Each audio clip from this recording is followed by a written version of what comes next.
morning, Willowbrook. Today we are in a new book. We are in 1 Corinthians, 1 Corinthians 1 to be exact.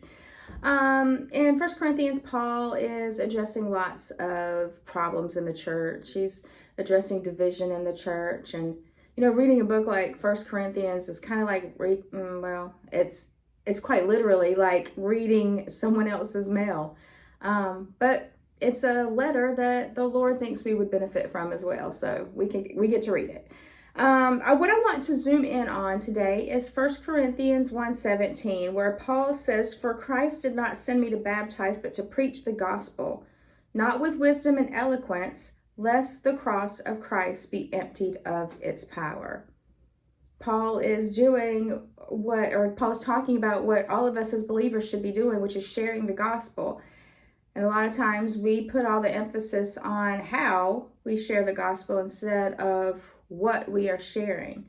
And Paul says, I don't want people to focus on me and my words. I want them to focus on Christ. That's where the power is.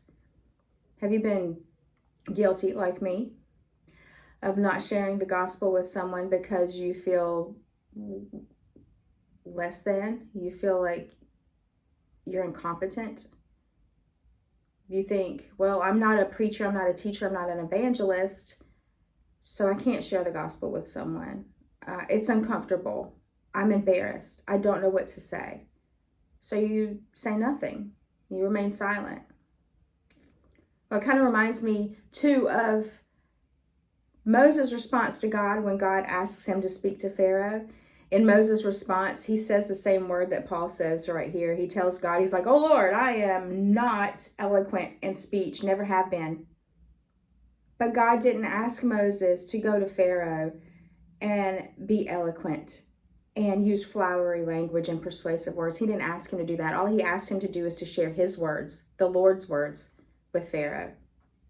God takes a huge burden off of our shoulders when he reminds us that our ability to share the gospel is not dependent or reliant upon how great of a communicator I am.